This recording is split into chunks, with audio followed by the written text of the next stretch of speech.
Alright guys, welcome back to another Idle Adventure video. So this Tuesday actually, we got some more developer Q&As, got over some more, question and answers, which we couldn't cover because Tuesday, Elizabeth dropped, we're busy with that. Wednesday and Thursday was the Emerald Shadow update for Grand Cross. So I'm only now getting around to doing it, but I do think it's worth covering because they talk about, one, a new system coming, two, basically season 3 characters, and then 4, which is players leaving the game, which kind of goes towards the game mode, but let's talk about it. So we're gonna skip over some questions because this is kind of like the last bit in the bag that like no one really cares about. Like, can the duration of Naho territory battle be shortened? The guild boss mode where you can roam around, which you have to be like in a good guild to get into it. So I don't think I'm gonna really talk too much about that one because I haven't even played it. The next one is, are there any plans to maximize the number of Naho members? They say basically no, because right now there's top guilds. If they increase the member of top guilds, people are going to then leave your smaller ones to join the bigger ones. So they say no. I think 30 is fine. I think maybe other idle games might have more entirely because it's an idle game. I think you could get away with doing more, but they're sticking to 30. Alright, so the Sacred Treasure update where you can, craft your Sacred Treasures to get more CC. They have basically said, is there a way to increase the simultaneous, crafting? You can only, I think, 20 to 18 right now. And when you have to go through literally, 1 million of them, it takes a very long time. Which, they say, basically, we'll try. Apparently when they do it, one, it takes more UI space. They have to actually update. And the two is just more so sustainability, right? Like the game lagging or crashing.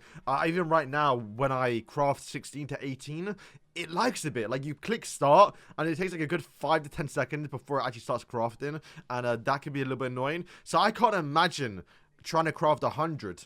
I think it would take way too much. Hope they do fix it though. I'm still okay with it because I just need my phone on overnight. In fact, I should probably start doing it now while this video is running in the background, but that is something they're probably going to fix up later. Okay, so this is a big one. So people are leaving the game, more so towards the earlier stages, so people aren't sticking around, and they have plans to improve that. Granted, everyone does leave games, but let's read what they say. So, with many players leaving the game, can you share a roadmap for how you plan to manage things moving forward? We've seen a higher than expected numbers of players leaving in the early stages of the game, and the development team is taking this matter very seriously.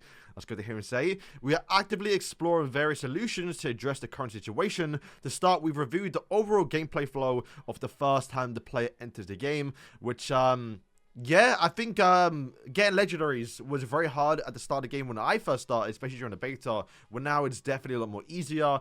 Based on this, we are now preparing improvements to improve the clearer guidance of the game, gameplay goals, and progression with the aim of encouraging sustained engagement. At the same time, we're also preparing support measures for adventurers who are continuously playing the game.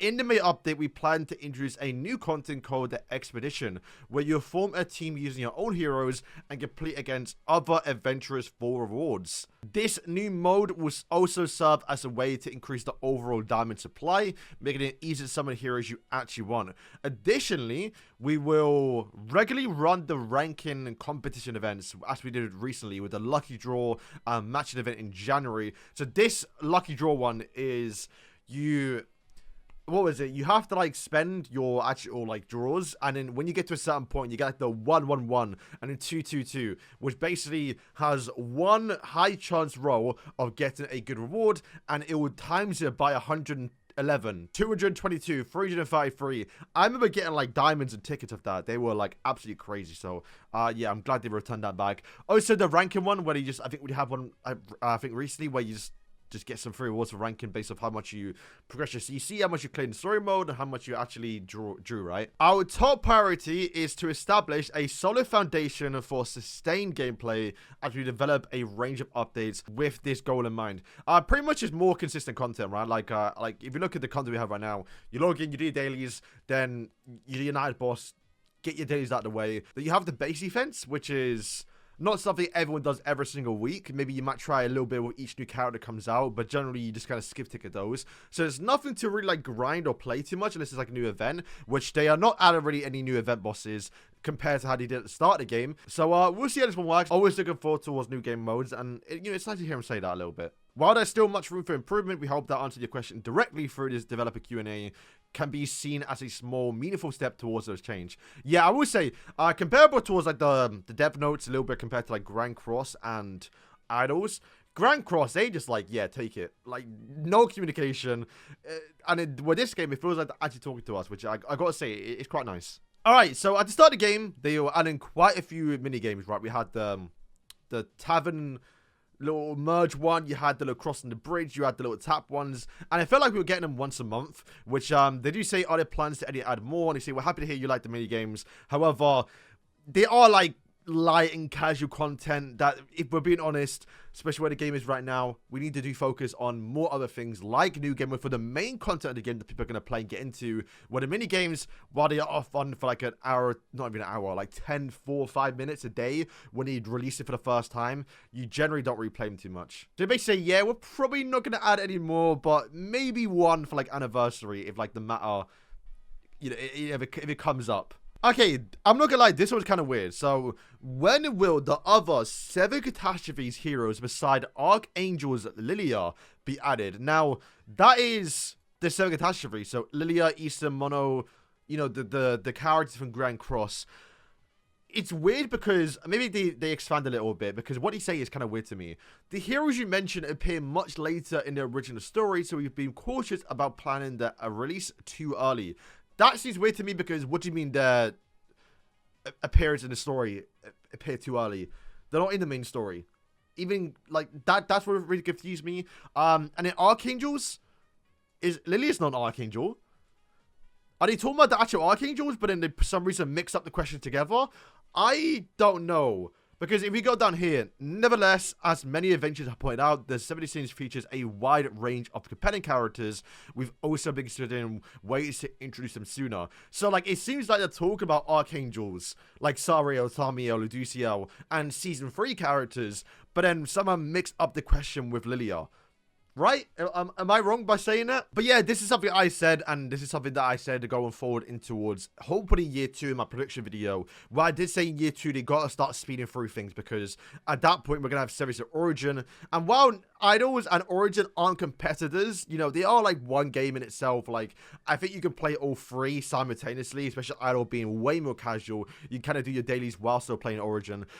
You can't lie and say it's gonna be the main game, right? So they do have to step up with the characters and bring hype a little bit, which, I mean, I think they kind of have been doing a little bit with the character choices with the original ones that we've gotten, with like, you know, Eskin and Bon have been kind of cool. But you've seen recently with the newest character, Goddess Elizabeth, she is from Season 3.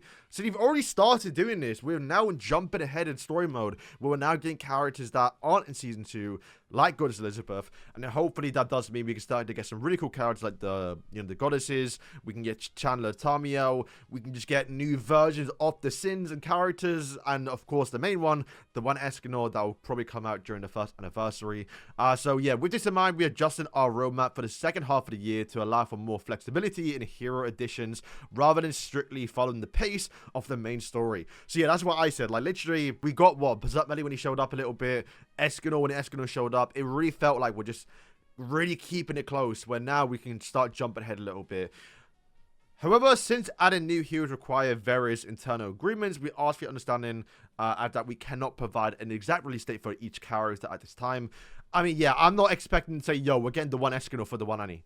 We know it's happening, but I'm not expecting to say it, you know? But yeah, that's good to him say though, because I was getting a little bit worried that we weren't possibly going to get Escanor for the one Annie, which is still obviously it's in August, right? It's still a while away. But, you know, especially during the time of like Origin, we'll probably be out by then. Getting the one is like a perfect time to say, hey guys, and you can also do like a little duo combined like celebration with Origin and Grand Cross to get everyone back onto Idol. Like, it's gonna be good. I think that's a good thing to be start doing. Alright, and that is basically it. They do say, can we get like a global chat system to say, no, we do not plan to. It's more server-based right now. Then people have been asking, can you get the Nightmare Traces as like a reward option when you click your draw? Kind of like how you have like the Oslos, you have the gold and the EXP. Can Nightmare Traces be one of them, rather than relying on getting the Bond's Delicacies and then getting the little bit, or the little like measly drops you do get? But do you say we they don't plan to right now, but they are planning more ways to add Nightmare Traces So look forward towards that. I guess that maybe there's a lot of new players, I guess. But how do I upgrade the boss orb? The boss orb, if you lot don't know, is the tavern upgrade, where if you upgrade the far right orb, you then expand your actual team level, or like team members you can have in your team, which people have been asking how do you upgrade it, which is crazy. But yeah, guys, that is basically it. So yeah, new game mode, more season 3 characters, and more improvements towards the game to make the early game and just more people playing the game even better. So yeah, guys, thank you for watching. Definitely looking forward towards characters coming towards the game now, with that idea in mind of getting characters at any point going forward. Because yeah, if we do follow the same story as Grand Cross, I mean, it took Grand Cross like 5 years to get not even every character, but to go through the whole story of 70 Sins before we start getting Fortnite characters. Where right now, if we just start jumping around, give me Goddess Elizabeth, then give me Traitor Meliodas, jump over towards Demon Chandler, Demon Cusack, maybe we just get Parody Barn, the one Escanor, we then get like get the time skip versions of King and Diane and even Merlin as well. Get Small Merlin. Get, you know, then we can start getting Fortnite's characters. And it's just, there's so many characters we need to get. And while I do like what they've been doing with like the original designs, I definitely prefer that. Not more, but I do like seeing that in the game. Let's speed up a little bit, right? So yeah, guys, thank you for watching the video, and yeah, peace.